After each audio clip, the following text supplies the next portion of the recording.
बच्चों हम कर रहे हैं स्टैंडर्ड 10th का हेरिडिटी चैप्टर 9। ठीक है, तो हमने लास्ट टाइम क्या पढ़ा था, लास्ट टाइम हमने क्या पढ़ा था वो हम देख लेते हैं। देखें, लास्ट टाइम मैंने आपको बताया था कि मैंने आपको बताया था कि भाई जो मैंडल हैं उन्होंने स्टडी करने के लिए पी प्लांट पसंद किया। ठीक है, पी प्लांट को पाइसम सेटाइवम कहते हैं, अगर उसका मैं आपको साइंटिफिक नेम बताऊं तो। सो उसमें क्या था, उसमें उन्होंने क्या बताया था कि भाई उन्होंने इसीलिए वो पसंद किया था क्योंकि उसमें उनको ज़्यादा वैरायटी ऑफ कैरेक्टर्स देखने मिलेंगे। वैरायटी ऑफ कैरेक्टर्स में उन्होंने कलर, पोजीशन, फिर seed colour, shape, pot colour, stem length, ठीक है, इन सबको कंसीडर, मतलब ये सब थे कैरेक्टर्स। तो उन्होंने कुछ कुछ कैरेक्टर्स को लेके स्टडी भी किया। अच्छा, इसमें खास करके ध्यान दो, डोमिनेंट ट्रेट और रेसेसिव ट्रेट वो आपको बाय हार्ट करनी पड़ेगी। अब आप शायद सोचोगे डोमिनेंट क्यों है और रेसेसिव क्यों है, तो वो मैं आपको बोलूँगी, आपको याद करनी है। ठीक है, बाय चांस फ्यूचर में कभी आपने आगे जाके बायो लिया तो वो आप डिटेल में जान लेना, पर फिलहाल आपके लिए उतना ही ज़रूरी है कि डोमिनेंट है तो कलर में पर्पल है, पोजीशन एक्सियल है, कलर येलो है, राउंड है, इन्फ्लेटेड, ग्रीन, टॉल। ठीक है, रेसेसिव में ये है। सो इस तरह से, और ये डोमिनेंट और रेसेसिव है। ठीक है, सो इस तरह से आपको ये कैरेक्टर्स के बारे में जानकारी थी, ये आपको याद करना है, मैं आपको क्लियर बोल देती हूँ। ठीक है, तो अभी हम थोड़े से देखो आगे मुझे और आपको पढ़ाना है, तो इससे पहले थोड़ी सी आपको टर्म्स की जानकारी होनी चाहिए। ठीक है, कुछ टर्म्स की आपको जानकारी होनी चाहिए, जैसे कि फ्यू टर्म्स। ठीक है, आज है हमारा लेक्चर 162, हम कर रहे हैं heredity part, evolution part cancel है इस बारी, चैप्टर 9 स्टैंडर्ड 10th। देखो एलिली क्या है, ये वर्ड ही एक्चुअली ऑकवर्ड है। एलिली मतलब different form of a given gene, कोई एक जीन है। जैसे कि मुझे टीटी दिया हुआ है, सपोज मुझे टीटी करके कुछ दिया हुआ है। ठीक है, तो इसमें एलिली क्या है, different form of a given gene. तो जैसे देखो मेरे पास एक टीटी है, अब टीटी क्या दिखा रहा है, टॉलनेस, मतलब ये हाइट ऑफ प्लांट दिखा रहा है, टी मतलब टॉलनेस और ये स्मॉल टी मतलब ड्वार्फनेस। सो ये पूरा जीन है, ये क्या है, ये पूरा जीन ऑफ प्लांट है। सो इसमें ये वाला एलिली भी है, ये भी एलिली है, मतलब टॉलनेस वाला भी है और ड्वार्फनेस वाला भी है। फ्लो होके क्या आएगा वो किसको पता नहीं, मतलब वो तो कुदरत को ही पता, पर मतलब ये जीन है, ये क्या है, एक जीन। ठीक है, पेयर में लिखते हैं, ये जीन है और ये टॉलनेस वाला एलिली है और ये ड्वार्फनेस वाला एलिली है। सो एलिली क्या होता है, different form of a given gene, एक जीन का फॉर्म। ठीक है, सो एग्जाम्पल टी। ठीक है, so allele responsible for tallness, small T allele responsible for dwarfness. ये आपने जो मैं आपको पढ़ा रही हूँ, ठीक है, सो पिछली बारी हमने खाली स्टार्ट ही लिया था। ठीक है, सो मतलब कभी भी देखो जीन जो है हम पेयरिंग में लिखते हैं। ठीक है, सो ये हमने पेयरिंग में, अगर हम पेयरिंग में मुझे जी लिखना है, ठीक है, सो मुझे टॉलनेस वाला लिखना है। तो देखो ये भी टॉलनेस दिखाएगा। मैंने आपको क्या बताया था कि डोमिनेंट, तो ये डोमिनेंट ट्रेट उभर के आएगी। फिर ये देखो ये भी टॉलनेस दिखाएगा, है ही दोनों टी, और ये क्या दिखाएगा, ये ड्वार्फनेस दिखाएगा। सो हमेशा आप देखोगे पेयरिंग में, सो इसके अंदर जो होते हैं वो एलिली कहलाते हैं। ठीक है, सो एलिली मतलब different form of a given gene. T allele responsible for tallness, T allele responsible for dwarfness. अच्छा, फिनोटाइप क्या होता है, फिनोटाइप, अब नेक्स्ट मीनिंग फिनोटाइप क्या होता है it refers to observable physical appearance of given organisms, मतलब जो दिखता है, फिनोटाइप जो आपको दिखता है, जैसे प्लांट है, टॉल है या ड्वार्फ होगा, सीड्स हैं, राउंड है या रिंकल्ड होंगे। तो फिनोटाइप मतलब जो आपको दिखता है, मतलब जो फीलिंग नहीं, दिखता है। जीन क्या होता है, वो तो अंदर से होता है ना, जो दिखता है। सो फिनोटाइप मतलब it refers to observable physical appearance of a given organism. ठीक है, मतलब आपको जो ऑर्गेनिज्म है उसका फिजिकल अपीयरेंस दिखता है, हम उसे कहते हैं gene. Phenotype PHENO, physical refers to observable physical appearance of a given organism. Tall plant, dwarf plant और round seeds, wrinkled seeds, ऐसे अलग अलग आप एग्जाम्पल्स लिख सकते हो। ठीक है, अच्छा, अब जीनोटाइप क्या होता है, genotype it refers to genetic code responsible for any given phenotype. ठीक है, सो जीनोटाइप क्या, जीनोटाइप क्या होता है? It refers to genetic code responsible for any given phenotype. Genotype का मतलब genetic code, it refers to genetic code responsible for any given phenotype. मतलब genetic code जो किसी पर्टिकुलर फिनोटाइप के लिए रिस्पॉन्सिबल है। कोड जैसे देखो टीटी कोड किसके लिए रिस्पॉन्सिबल है? टॉलनेस के लिए। कोड टीटी ये वाला स्मॉल टी ड्वार्फनेस के लिए, टीटी कैपिटल टी ये भी टॉलनेस के लिए, ठीक है। सो ये जेनेटिक कोड है। जीनो मीन्स जेनेटिक कोड, ठीक है। Genotype is responsible for tallness, genotype responsible for dwarfness, genotype responsible for tallness, ठीक है।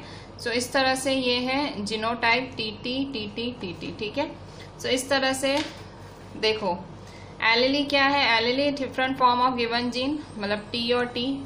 एलिली responsible for tallness, small T allele responsible for dwarfness. Phenotype मतलब जो फिजिकल अपीयरेंस दिखाता है, टॉल, ड्वार्फ, राउंड, रिंकल, ऐसा सब।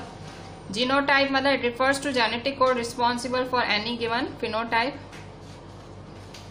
टीटी है, T is the genotype responsible for tallness of plant, TT is the genotype responsible for dwarfness of plant, TT is genotype responsible for tallness. तो phenotype जो physical features दिखाता है और ये gene दिखाता है, जीनोटाइप जीन और फिनोटाइप फिजिकल फीचर्स, ठीक है।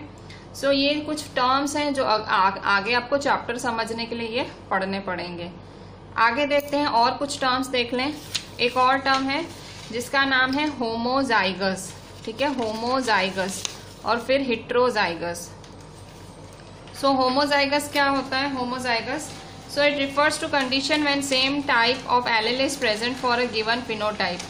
मतलब जब एक जैसा एलील प्रेजेंट हो, जैसे देखो ये लिखा ही हुआ है, जैसे ये सेम एलील है मतलब टॉलनेस, ये सेम एलील है मतलब ड्वार्फनेस, ठीक है। अगर राउंड बोल रही हूँ तो ये राउंड, ठीक है। सो सेम एलील, रिंकल्ड बोल रही हूँ तो ये, तो सेम एलील प्रेजेंट हो, सेम, ठीक है, मतलब जीन के अंदर सेम एलील प्रेजेंट हो तो उसे हम कहेंगे इट्स होमोजाइगस। क्या है? It refers to condition when same type allele is present for given phenotype. Example TT, small TT. Refers to condition when same type of allele is present for a given phenotype, ठीक है। ये condition है जिससे आपको पता लगता है कि एक जैसा एलील प्रेजेंट है। हेट्रोजाइगस क्या है? डिफरेंट टाइप ऑफ एलील, अलग अलग एलील है, जैसे ये कैपिटल टी, ये small T, so different type of allele. So homozygous it refers to condition when same type of allele is present for a given phenotype. किसी phenotype मतलब किसी physical feature के लिए अगर same type of allele present, जैसे ये tallness दिखा रहा है, ये ड्वार्फनेस दिखा रहा है, मतलब ड्वार्फ मतलब शॉर्ट हाइटेड। हेट्रोजाइगस, हिट्रो मतलब, हिट्रो वर्ड का मतलब होता है सेम नहीं होना, होमो मतलब सेम, हिट्रो मतलब different. So different type of allele है। So example capital T, small T, ठीक है। सो ये कुछ आपको कुछ वर्ड मीनिंग्स टाइप थे वो आपको आने चाहिए। Allele, phenotype, genotype, homozygous, heterozygous, क्योंकि अभी हम जो पढ़ेंगे उसमें उसका काम है। अभी हम पढ़ेंगे टॉपिक मोनो हाइब्रिड क्रॉस या स्टडी ऑफ सिंगल ट्रेट। एक ही कैरेक्टर की स्टडी करनी है। हमने कितने कैरेक्टर्स पढ़े थे? 7। उन 7 में से हम अभी एक कैरेक्टर की स्टडी करेंगे कि कैसे एक कैरेक्टर में मोनो मतलब सिंगल, एक बारी हाइब्रिड करा के कैसे उन्होंने सिंगल ट्रेट की स्टडी की। किन्होंने? मेंडल ने। सो बहुत ही सुंदर तरीके से उन्होंने स्टडी की है। सो अब हम देखेंगे मोनो हाइब्रिड क्रॉस की उन्होंने कैसे स्टडी की। सो देखेंगे मोनो हाइब्रिड क्रॉस। देखो मोनो हाइब्रिड क्रॉस करने के लिए उन्होंने सिंगल कैरेक्टर की स्टडी की। मोनो मतलब सिंगल, सो एक कैरेक्टर की स्टडी की। टोटल 7 हैं तो उन्होंने हाइट की स्टडी की, हाइट ऑफ प्लांट की स्टडी की। किसकी स्टडी की? हाइट ऑफ प्लांट की। सो उन्होंने क्या किया? 2 पेरेंट्स उठाए, एक टॉल पेरेंट उठाया और एक ड्वार्फ पेरेंट उठाया, ठीक है। एक टॉल पेरेंट उठाया, एक ड्वार्फ पेरेंट उठाया, दोनों में फ्लावर्स थे, ठीक है। ये P1। फिर टॉल पेरेंट है तो प्योर उठाने का, ठीक है, मतलब होमोजाइगस उठाने का। सो TT, और यहाँ उन्होंने ड्वार्फ उठाया, सो स्मॉल टी, ठीक है। फिर उन्होंने क्रॉस कराया, ठीक है, ये सब उन्होंने किया था। फिर उन्होंने क्रॉस किया, ठीक है। फिर क्या हुआ, जब इन्होंने दोनों को क्रॉस कराया तो रिजल्ट कितनी मिली, 4 रिजल्ट मिली और चारों सेम रिजल्ट्स मिली। ठीक है, ये इनकी पहली जनरेशन, फर्स्ट जनरेशन मिली। ठीक है, सो ये फर्स्ट जनरेशन मिली इनकी। सो टीटी टीटी टीटी टीटी सब वही सेम टू सेम मिला, टॉल टॉल टॉल टॉल। फिर उन्होंने इनमें से एक उठाया और उसका सेल्फ कराया, मतलब सेल्फ हाइब्रिड कराया। तो जब उन्होंने सेल्फ हाइब्रिड कराया तो उन्हें 4 जनरेशन्स मिली। अभी आपको शायद मैंने जो भी समझाया आपको सब ऊपर से गया होगा, पर मैं आपको डिटेल में समझाती हूँ। देखो यहाँ पे मैं आपको करके दिखाती हूँ, ये जो मैंने लिखा है वो मैं आपको करके दिखाती हूँ। फिलहाल मैं इसको पहले कंप्लीट करूँ। देखो पेरेंट, उन्होंने एक होमोजाइगस, तो पेरेंट है, हमेशा होमोजाइगस पेरेंट ही लेने चाहिए जब भी मतलब हाइब्रिड कराते हैं। सो होमोजाइगस लिए। फिर उन्होंने फर्स्ट जनरेशन, भाई पहली जनरेशन तो ठीक है भाई, ये पता है प्रोबेबिलिटी जैसा सॉल्व हुआ है। प्रोबेबिलिटी में कैसे आप कॉइन की टॉसिंग को कैसे सॉल्व करते हो, वैसे ही इन्होंने, जैसे 2 कॉइन कैसे आप करते हो, तो वैसे ही इन्होंने 2 प्लांट्स को क्रॉस करा है। आप देखो 4 निकले हैं, प्रोबेबिलिटी में नहीं 4 आते हैं। सो देखो यहाँ 4 निकले हैं। सो 4 आउटकम्स आए। सो इसमें से चारों आउटकम सेम है, तो उन्होंने एक आउटकम उठाया और उसको उसी के साथ सेल्फ हाइब्रिड कराया। देखो सेल्फ, पहले क्रॉस फिर सेल्फ हाइब्रिड उन्होंने किया था। मैम ऐसा क्यों कर रहे हैं, उन्होंने किया था, ये उनका स्टडी पैटर्न था, उनको स्टडी करना था कि अगर एक टॉल और एक ड्वार्फ प्लांट को हम हाइब्रिड करते हैं तो फाइनल रिजल्ट क्या आता है। फाइनल रिजल्ट के लिए उन्होंने बीच में बहुत कुछ किया। ठीक है, सो फाइनल रिजल्ट यहाँ है। फिर जब उन्होंने इसका सेल्फ कराया तो अगर आप डायरेक्ट लिख सकते हो तो डायरेक्ट ये रिजल्ट लिखो, वरना ये रिजल्ट फाइंड करने के लिए एक प्यूनिट स्क्वायर करके मेथड है, प्यूनिट स्क्वायर कहते हैं। क्या है नाम मेथड का, प्यूनिट स्क्वायर। इन्होंने प्यूनिट स्क्वायर मेथड से ये 4 रिजल्ट्स निकाली, टीटी टीटी टीटी टीटी, ये रही ये 4 रिजल्ट्स। ठीक है, ये प्यूनिट स्क्वायर मेथड F2 जनरेशन में यूज होता है, मतलब आप P2 स्क्वायर मेथड, ये Punnett square, Punnett square method है जो F2 जनरेशन में यूज होता है। सो यहाँ मैंने जो डायरेक्ट लिखा है एक्चुअली ऐसे करके लिखा मैंने। ठीक है, सो जीनोटाइप रेशियो क्या होगा, जीनोटाइप रेशियो क्या होगा। सो देखो T small T small T. So देखो कैपिटल टी 1 है, कैपिटल टी स्मॉल टी 1 2 है और स्मॉल टी 1 है। ठीक है, सो ये जीन्स के हिसाब से रेशियो। और वैसे तो देखा जाए अगर फिजिकल फीचर के हिसाब से 2 ही फीचर हैं, टॉलनेस और शॉर्टनेस। सो टॉल कितने हैं, 1 2 3 टॉल हैं और ये शॉर्ट हैं। ठीक है, अच्छा अब आपको लग रहा होगा कि भाई लिखा हुआ था और बोलते गए मैम, मैं आपको करके दिखाती हूँ कैसे। सो हाँ, मोनो हाइब्रिड क्रॉस में मेंडल ने कैसे स्टडी किया, सिंगल ट्रेट कैसे स्टडी किया, तो मैं आपको बताती हूँ। देखो मैं आपको समझाती हूँ कि कैसे इन्होंने स्टडी किया। ठीक है, आपको ऐसे ना लगे कि मैम ने डायरेक्ट बोल दिया। देखो यहाँ पे जैसे मोनो हाइब्रिड क्रॉस इन्होंने कंसीडर किया, आप ध्यान से देखना, ऐसे नहीं मैं समझा रही हूँ फिर आप फॉरवर्ड करके आगे निकलो तो मतलब ही नहीं ना मेरा टाइम इन्वेस्ट करने का। देखो मोनो हाइब्रिड क्रॉस, तो मोनो हाइब्रिड क्रॉस में उन्होंने एक सिंगल, मोनो है सिंगल, तो सिंगल ट्रेट यूज की। सिंगल ट्रेट को क्या, हाइट ऑफ प्लांट कंसीडर, मतलब हाइट ऑफ प्लांट उठाया। ठीक है, सो हाइट ऑफ प्लांट में 2 चीजें होती हैं, या तो टॉलनेस या तो ड्वार्फनेस, और कुछ तो होता नहीं है, या तो लंबा होगा या तो छोटा। अच्छा, तो अब इन्होंने मतलब उठाते हैं तो प्योर उठाया जाता है प्लांट। सो उन्होंने जो उठाया प्योर प्लांट मतलब होमोजाइगस उठाया। सो ये टीटी उठाया और ये टीटी। ठीक है, ये एक टॉल, ऑब्वियसली मतलब स्टडी करना है तो फिर थोड़ा ऐसे ही करना पड़े ना। सो यहाँ इन्होंने टॉल उठाया और ये इन्होंने ड्वार्फ प्लांट उठाया। फिर इन्होंने क्या किया, तो ये देखो ये पेरेंट जनरेशन कहा जाएगा। सो ये P1 जनरेशन हुआ, पेरेंट जनरेशन हुआ।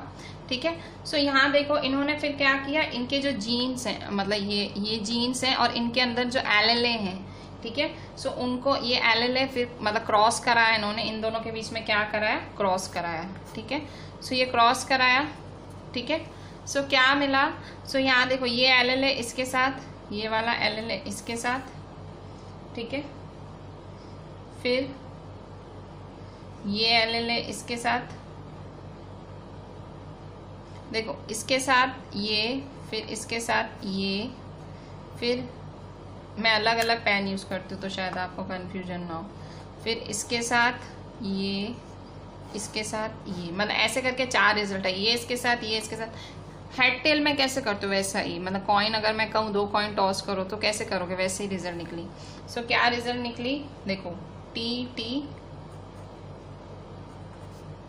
फिर क्या निकला टी टी, फिर से टी टी और फिर से टी टी। तो 4 रिजल्ट्स निकली और चारों ये निकली, ठीक है, T T T T T T T T, 4 result. तो ये F1 जनरेशन मिली, ठीक है, ये F1 जनरेशन मिली।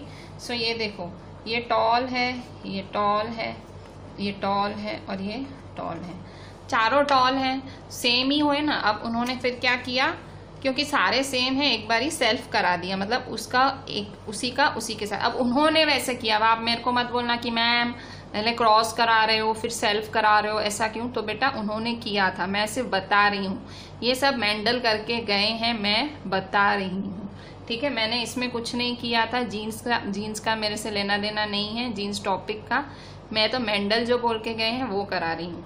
तो देखो F1 जनरेशन है।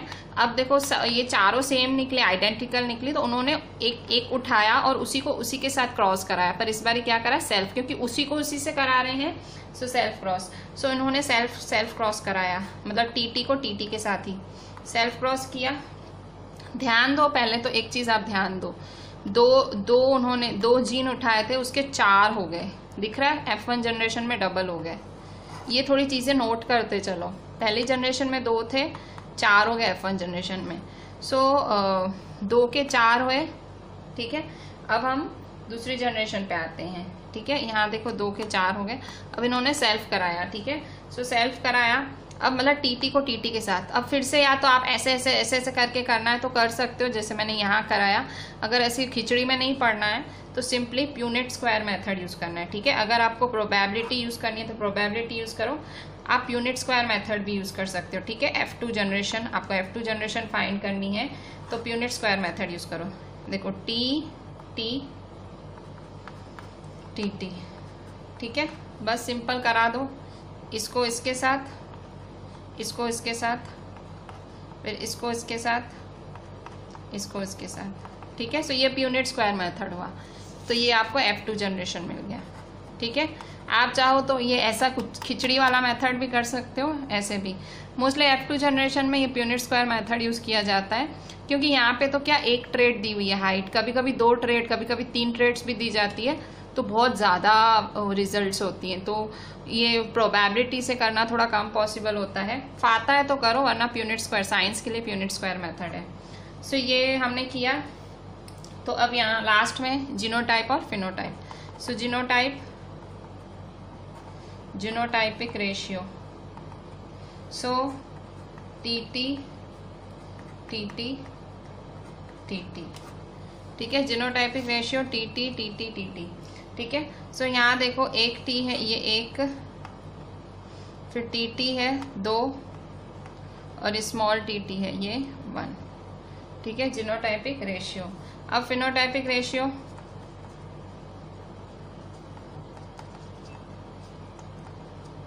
तो फिनोटाइप में तो फिजिकल फीचर्स देखे जाते हैं, ठीक है। सो या तो टॉल या तो ड्वार्फ। सो फिनोटाइपिक रेशियो में टॉल कितने हैं, 1 2 3 और ये 1, ठीक है। जीनोटाइपिक रेशियो है और ये फिनोटाइपिक रेशियो है, ठीक है। सो ये हुआ आपका मोनोहाइब्रिड क्रॉस। तो मोनोहाइब्रिड क्रॉस में कुछ ऐसे इन्होंने किया था, ठीक है। सो क्लियर हो गया होगा मेरे ख्याल से आपका। मोनोहाइब्रिड क्रॉस में उन्होंने एक ही, मतलब एक कैरेक्टर को स्टडी किया, वो है हाइट ऑफ प्लांट। सो इस तरह से स्टडी किया। और सपोज उन्होंने 2 कैरेक्टर्स को स्टडी किया होता तो ऐसे ही यही पैटर्न होता, P1 F1 F2 फिर जीनोटाइप फिनोटाइप, ठीक है, यही पैटर्न होता, ठीक है। सो अब हम पढ़ते हैं आगे। ये मैंने आपको करके दिखाया, वहाँ मैंने किया हुआ था, फिर मे भी आपको फील हो, डायरेक्ट मैम ने बोल दिया, so I have done it also. अब नेक्स्ट इन्होंने, मेंडल ने फिर मोनोहाइब्रिड करा। मोनोहाइब्रिड क्रॉस करने के बाद जिसमें उन्होंने स्टडी ऑफ सिंगल ट्रेड किया, फिर उन्होंने डाई हाइब्रिड क्रॉस भी किया, ठीक है। क्योंकि Mendel father of genetics inheritance कहे जाते हैं, तो एक आपको क्या लगता है एक ट्रेट करके वो चुप हो गए? नहीं, बहुत स्टडी किया उन्होंने। सो उन्होंने डाई हाइब्रिड क्रॉस भी करके देखा, वो एक्सपेरिमेंट भी किया जिसमें उन्होंने 2 ट्रेट्स की स्टडी की, 2 कैरेक्टर्स की। डाई मतलब 2 कैरेक्टर्स, 2 हाइब्रिड को क्रॉस कराया। सो अब उन्होंने क्या कंसीडर किया? अब उन्होंने शेप ऑफ सीड और कलर ऑफ सीड को कंसीडर किया, शेप ऑफ सीड और कलर ऑफ सीड को। शेप ऑफ सीड आपको पता है, अगर आपको पता ना हो तो मैंने जो पहले लिखाया था मैं वो दिखा देती हूँ, आप भी खैर आप मेरे साथ ही देख लो, ये रहे, ठीक है, ये जो मैंने आपको पहले कराया था मैंने रखा हुआ है। तो इन्होंने शेप ऑफ सीड और कलर ऑफ सीड, तो यहाँ देखो सीड शेप है, सीड शेप में राउंड रिंकल्ड, राउंड है डोमिनेंट, रिंकल्ड है रेसेसिव। फिर सीड कलर है वो है येलो और ग्रीन, डोमिनेंट येलो है।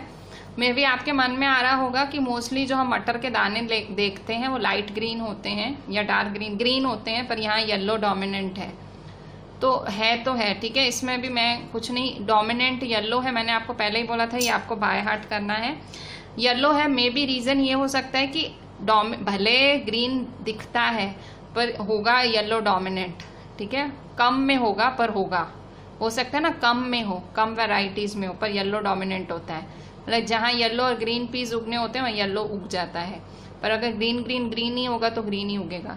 बट ये सब में नहीं पढ़ना है हमें, सिंपली मैं आपको इसीलिए दिखाया भी इसीलिए ये चार्ट, क्योंकि मोस्टली जब सीड कलर की बात आती है तो हमारे दिमाग में यही आता है कि डोमिनेंट तो ग्रीन होगा, पर नहीं, येलो है, ध्यान दो, ठीक है, रेसेसिव ग्रीन है।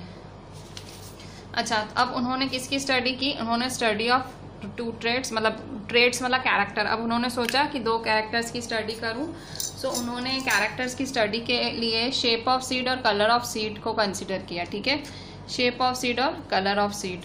सो शेप ऑफ सीड में उन्होंने शेप तो मैंने अभी आपको दिखाई, शेप क्या होती है? R for round, capital R for round, small r for wrinkled. Colour of seed के लिए कैपिटल Y फॉर ग्रीन और स्मॉल y फॉर येलो, ठीक है। सो ये उन्होंने मतलब ये स्टडी, मतलब ये फिलहाल हमने ये लिखा, ठीक है, येलो के लिए स्मॉल y और ग्रीन के लिए कैपिटल Y, ठीक है। अब यहाँ देखते हैं, यहाँ करेक्शन है, यहाँ हमने डोमिनेंट येलो है तो Y कैपिटल Y येलो होगा, जो डोमिनेंट होता है वो कैपिटल लेटर से होता है, ये मैंने करेक्ट किया अभी just I made the correction.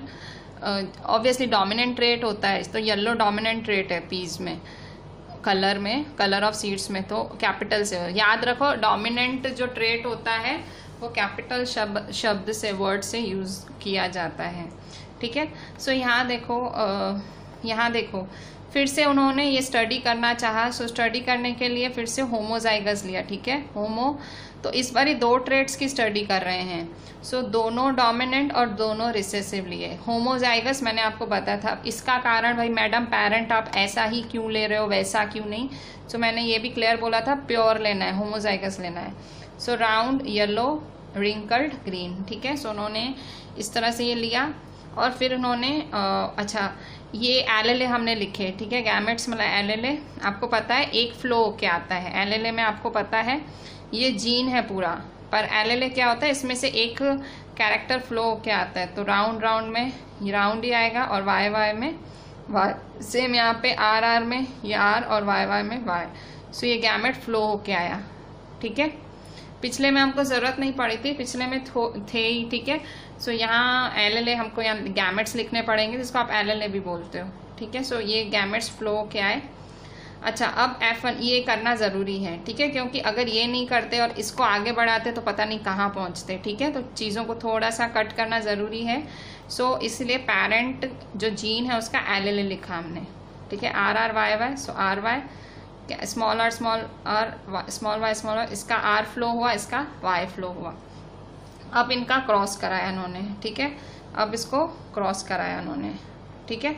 सो जब इन्होंने इसका क्रॉस कराया तो यहाँ देखो वहाँ कितने थे, वहाँ 2 थे तो आपको 4 मिले, यहाँ देखो 4 हैं ना, 4, 1 2 3 4।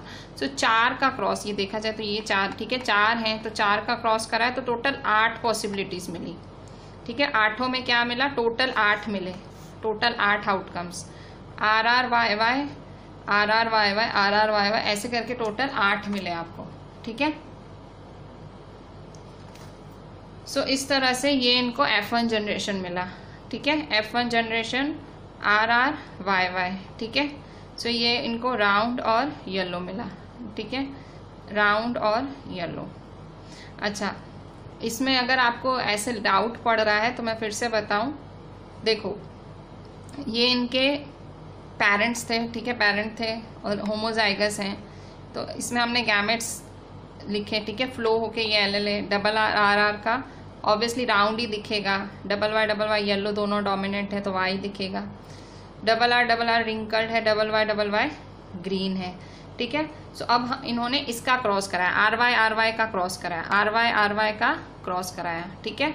सो कैसे क्रॉस कराया होगा मैं आपको दिखाती हूँ।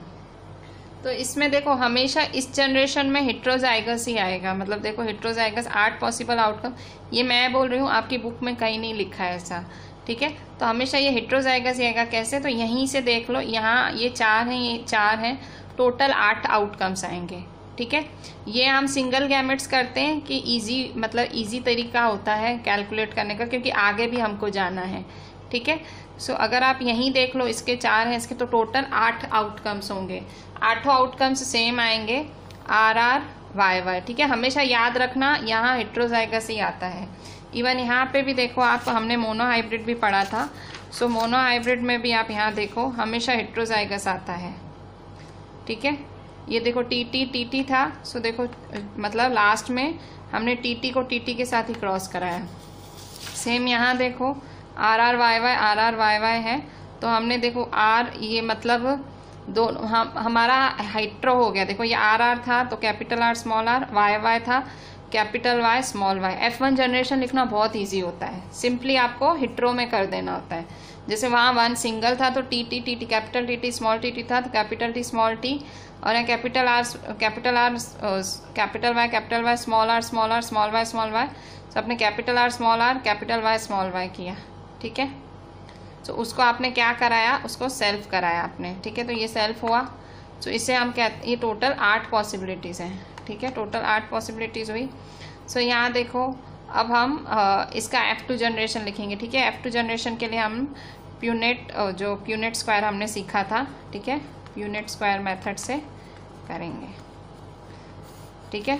तो प्यूनेट स्क्वायर मेथड ये लगाएंगे F2। F1 बहुत ईजी है, ठीक है। F1 में सिंपली बहुत ज़्यादा कॉम्प्लिकेशंस में नहीं पढ़ना है, ये 8 पॉसिबिलिटीज़ भी मैंने आपको बताया, ठीक है। वो भी मेन आपका F2 जनरेशन देखा जाता है। सिंपली आपको मतलब ये हिट्रो में लिख देना है और हिट्रो को आपको सेल्फ कराना है, ठीक है। तो ये आपने सेल्फ कराया, ये हिट्रो आया, इसको सेल्फ कराया, सेल्फ पॉलिनेट कराया। सो सेल्फ कराने के बाद आपका F2 जनरेशन मिल गया। कैसे, तो आपने देखो ये टोटल देखो क्या क्या हो सकता है, देखो क्या क्या हो सकता है। या तो देखो राउंड येलो हो सकता है, रिंकल्ड, देखो राउंड येलो हो सकता है, रिंकल्ड येलो हो सकता है, राउंड ग्रीन हो सकता है, या रिंकल्ड ग्रीन हो सकता है, ठीक है। तो सेम यहाँ पे उसी का ही क्रॉस कराना है हमें, ठीक है। बस फिर आप क्रॉस करा दो, इसका इसके साथ, इसका इसके साथ, इसका इसके साथ, इसका इसके साथ, ठीक है।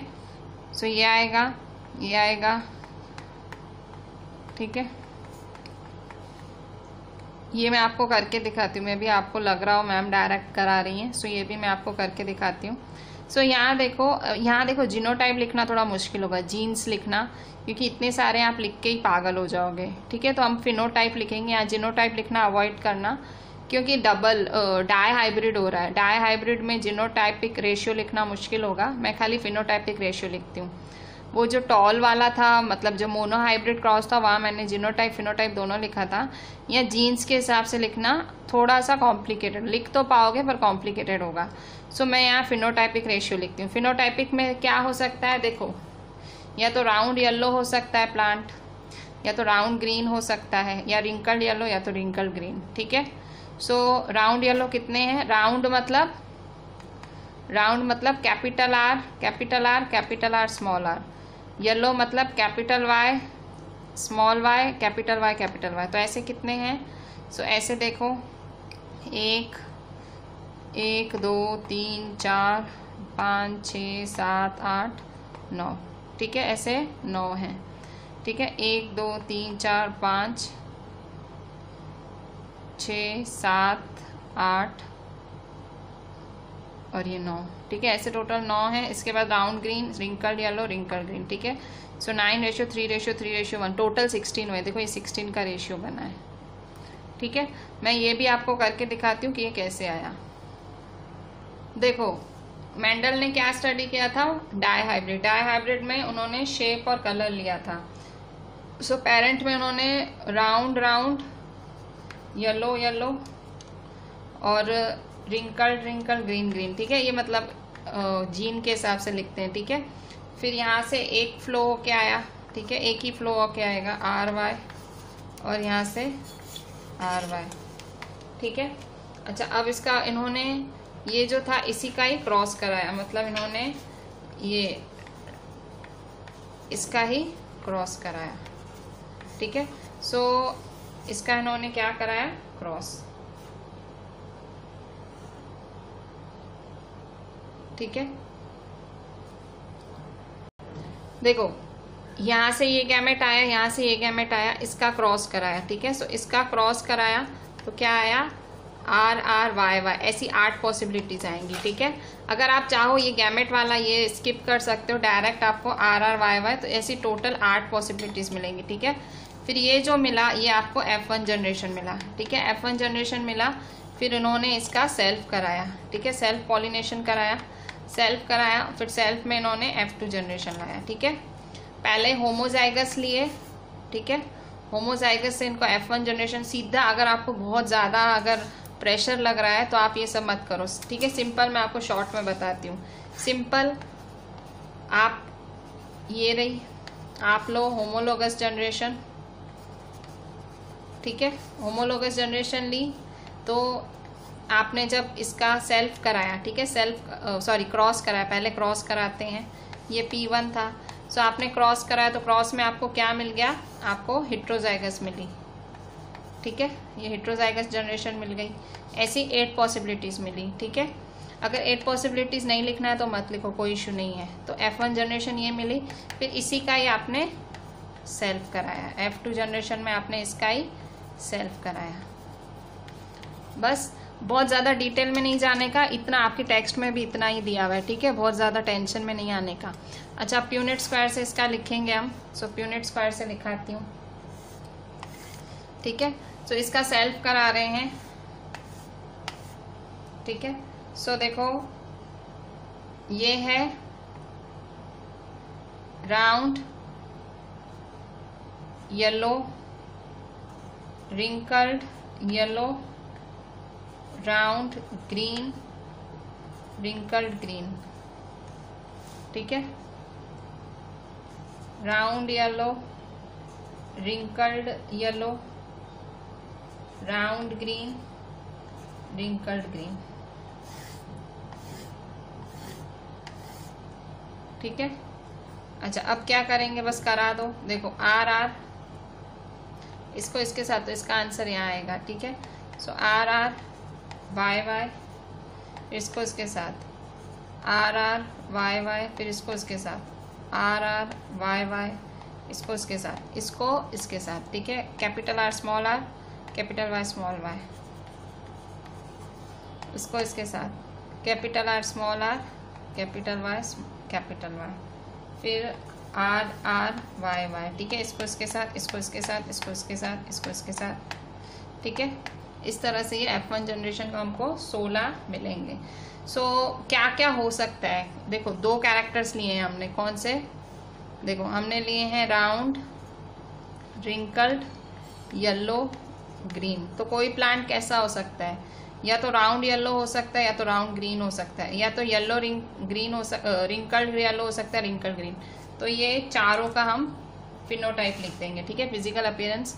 सो फिनोटाइप में जो जितने हैं, कैपिटल R मतलब कैपिटल R मतलब round, capital R small r मतलब राउंड, कैपिटल Y मतलब green, capital Y small y मतलब ग्रीन।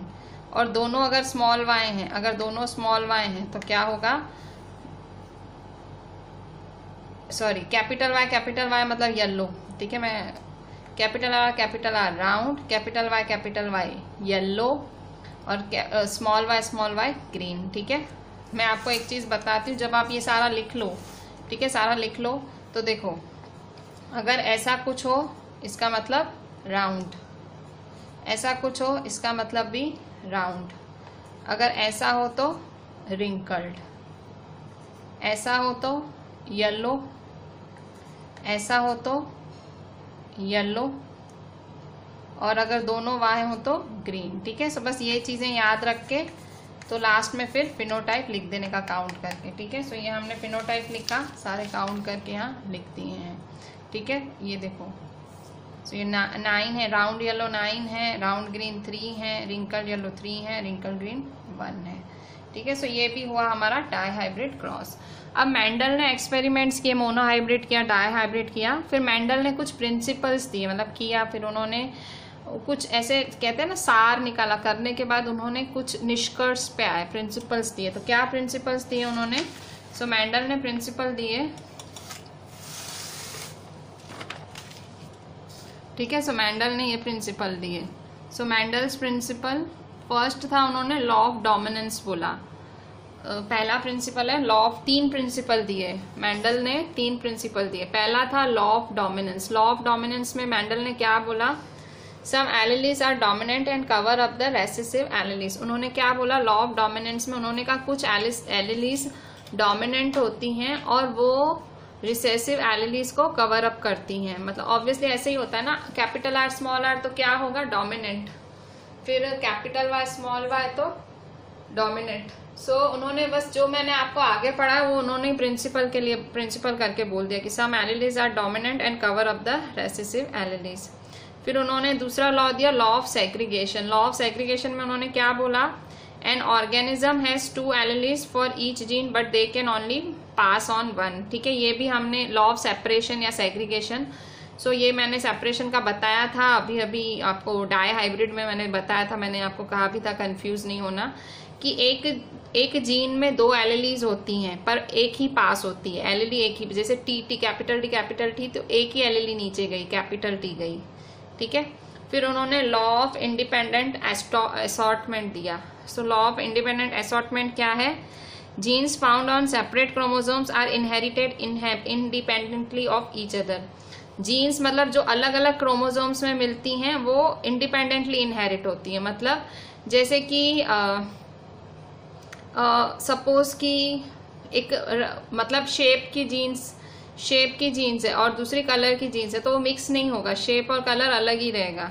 ठीक है, so law of independent assortment, genes found on separate chromosome, अलग अलग क्रोमोसोम्स होंगे तो इंडिपेंडेंटली ही नीचे जाएंगी वो। ठीक है, एक दूसरे को काटेंगी नहीं वो। ठीक है, सो इस तरह से ये 3 इन्होंने प्रिंसिपल दिए थे। Genes found on separate chromosomes are inherited independently of each other, मतलब एक दूसरे को काटे बिना वो सीधी सीधी नीचे जाती हैं। सो ये था मेंडल का प्रिंसिपल। अब लास्ट टॉपिक हमारे हेरिडिटी का, क्योंकि इवोल्यूशन तो है नहीं, बहुत ही इंटरेस्टिंग टॉपिक है और ये टॉपिक आप पढ़ते भी आए हो। Sex determination in humans, human में सेक्स डिटर्मिनेशन कैसे होता है। So sex determination in humans, तो सबसे पहले मैं आपको बता दूं कि हमारी ह्यूमन बॉडी में टोटल 46 क्रोमोसोम्स हैं। अगर हम पेयर की बात करें तो 23 पेयर ऑफ क्रोमोसोम्स हैं। ठीक है, जो हमारा सेल्स हैं, ईच सेल है, हर सेल में न्यूक्लियस है, न्यूक्लियस में क्रोमोसोम्स हैं। तो टोटल हमारे सेल्स के अंदर, न्यूक्लियस के अंदर 23 पेयर ऑफ क्रोमोसोम्स हैं। मेल में कैसे होते हैं? सो मेल में 22 पेयर ऑटोजोम्स होते हैं। ऑटोजोम्स मतलब नॉर्मल, जो हमारे फिजिकल अपीयरेंस के लिए काम आते हैं, भाई हेयर कलर हुआ, नाक, हाइट, ठीक है, ये सब। और एक पेयर ऑफ क्रोमोसोम होता है जो कि सेक्स क्रोमोसोम होता है, मेल और फीमेल दोनों में। तो देखो, there are 46 chromosome, 23 pair of chromosomes in humans. So in male 22 pairs autosomes कहते हैं एंड XY सेक्स क्रोमोसोम कहते हैं। इन फीमेल 22 पेयर ऑटोजोम बोलते हैं एंड XX सेक्स क्रोमोसोम। अच्छा, ये कैसे? तो देखो, मेल में देखो ये 22 पेयर है ऑटोजोम, जो भाई उनके हेयर कलर के लिए, बाइसेप्स, मतलब जो भी 22 पेयर, उनके सारे एक्सटर्नल स्ट्रक्चर, ऊपर के दिखावे के लिए। पर जो सेक्स क्रोमोसोम्स हैं वो भी पेयर में ही है। एक पेयर उनका सेक्स क्रोमोसोम का है, मतलब 2 क्रोमोसोम उनके पास सेक्स के हैं, मतलब सेक्स क्रोमोसोम है एक्स और वाई, एक एक्स क्रोमोसोम एक वाई क्रोमोसोम। जबकि फीमेल में भी 22 पेयर हैं, ऑटोसोम्स हैं, और उनमें भी एक एक्स है और दूसरा भी एक्स है। अब यहाँ देखो, अगर मैं एलएलए की बात करूं तो इसमें कौन सा आएगा, एक्स एक्स, इसमें कौन सा एलएलए आएगा, तो दोनों आएंगे। देखो दोनों डोमिनेंट है, एक्स भी डोमिनेंट है, वाई भी डोमिनेंट है। अगर मैं इस एलएलए की बात करूं तो इसमें से कौन सा आएगा, एक ही आएगा ना। हमने एलएलए में क्या पढ़ा था, एक लॉ पढ़ा था ना, लॉ ऑफ डोमिनेंस वाला। क्या पढ़ा था कि भाई एक ही एलएलए आता है, law of segregation. Law of segregation पढ़ा था ना, an organism has 2 alleles for each genes but they can pass on only 1, एक ही पास होगा। पर यहाँ देखो दोनों डिफरेंट हैं, ये दोनों हैं ही डिफरेंट है, एक्स और वाई टोटल दोनों डिफरेंट है, तो दोनों एक्सप्रेस होंगे, एक्स भी एक्सप्रेस होगा वाई भी। और यहाँ दोनों सेम है तो एक ही पास ऑन होगा, एक एलएलए ही आएगा। ठीक है, सो अगर आप ध्यान दो तो फीमेल में दोनों सेम है, मतलब देखा जाए तो फीमेल के पास तो एक्स ही है, और जबकि मेल के पास 2 एलएलए हैं, एक्स भी है और वाई भी है। तो देखो एक्स एक्स तो होता है फीमेल और एक्स वाई होता है मेल। तो बताओ जेंडर, बच्चे का सेक्स कौन डिटरमाइन करता है, मेल की फीमेल? तो ऑब्वियसली मेल। क्यों? क्योंकि मेल के पास वाई वाला क्रोमोसोम होता है। तो ये वाई वाला, ये इसके साथ कौन मिलता है, वो अगर इस मेल का एक्स फीमेल के एक्स से मिलेगा तो क्या बनेगा, फीमेल। अगर मेल का वाई फीमेल के एक्स के साथ मिलेगा तो मेल बनेगा। सो मेल के पास ये डिटरमाइनिंग फैक्टर है सेक्स क्रोमोसोम्स में, जो ये वाई है मेल के पास। सो जो लिंग है, मतलब जो बच्चे का लिंग है वो पिता से आता है। ठीक है, माता का जो मदर है उनका कोई हाथ नहीं होता है बच्चे के लिंग में, जेंडर में पिता का हाथ होता है। ठीक है, सो अगर लड़का है तो भी पिताजी के क्रोमोसोम की वजह से है, लड़की है तो भी पिताजी के क्रोमोसोम की वजह से है, क्योंकि माँ ने तो सिर्फ एग दिया है। ठीक है, स्पर्म तो कहाँ से आया, पिताजी से आया। सो ये जो स्पर्म है, तो स्पर्म में ये 2 चीजें आई। अब सामने क्या गया, माँ के पास तो यही था ना, माँ आपने तो पढ़ा, इम्प्लांटेशन में पढ़ा भी है ना, एग तो बेचारा अपनी जगह पे ही रहता है, माँ तो क्या एग्स दे के बैठ जाती है, अपनी जगह पे पड़ा ही होता है एग। स्पर्म आता है। ठीक है, अब ये आ रहा है कि ये आ रहा है, वो किसको, ये आ रहा है तो लड़की होगी, ये आ रहा है तो लड़का। ठीक है, सो स्पर्म आता है, एग तो वहीं रहता है अपने एक्स के साथ। ठीक है, सो ये चीज समझने जैसी है सेक्स डिटर्मिनेशन में। तो ये सेक्स डिटर्मिनेशन में पेज आपके 146 में, आपके एनसीईआरटी के पेज 146 में एक डायग्राम दिया हुआ है, आपको वो बनाना पड़ेगा। तो देखो यहाँ पे, जैसे ये मैं आपको बताती हूँ, जैसे देखो ये आपका एक्स वाई, ये मेल है, और ये एक्स एक्स, ये है आपकी फीमेल। ठीक है, ये मेल है और ये है फीमेल। ठीक है, ये आपको पता है।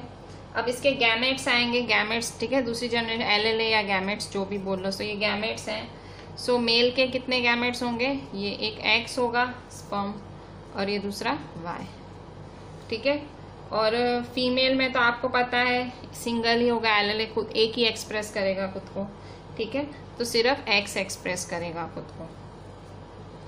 ठीक है, अब क्या होगा, अब सपोज अगर ये वाला एक्स इस एक्स से मिला, ठीक है, सो क्या बनेगा, एक्स एक्स बनेगा।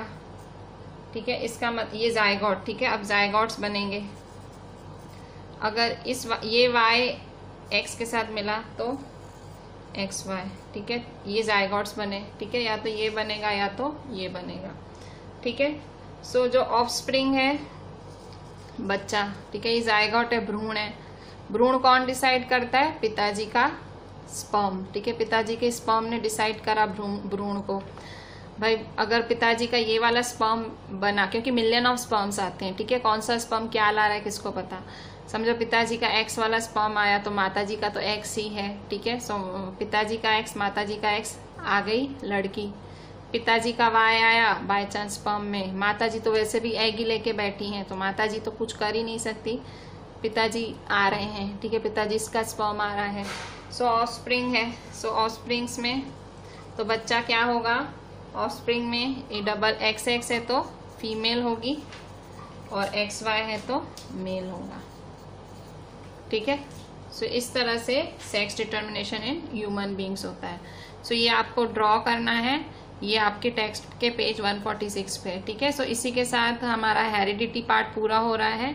इवोल्यूशन आप में है ही नहीं तो हम करेंगे भी नहीं। सो चैप्टर वॉज वेरी इजी। 2-3 चीजें खाली याद रखनी है, monohybrid cross, dihybrid cross, sex determination. देखा जाए तो 3 ही टॉपिक्स हैं। मेंडल के प्रिंसिपल थोड़े से याद रख लेने, थोड़ी सी डेफिनेशन है, ठीक है। सो chapter ends here. Do the chapter very properly, try to do exercise, or if you are unable to do the exercise, just call me or WhatsApp me. I will send you the solutions of the exercise and NCERT in-text questions, ठीक है। So just ending my lecture here. Do it very properly, write each and everything and WhatsApp me. Make notes properly. Thank you.